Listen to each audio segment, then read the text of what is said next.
went near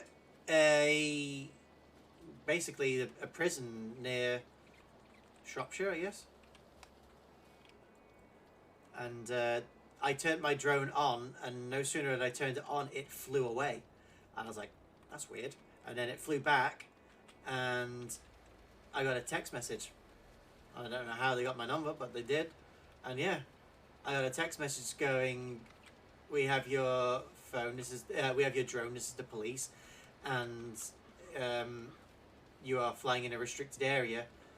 What's your reasoning? So I texted them going, there's tractors in the field here, I've been sent to film it for a job.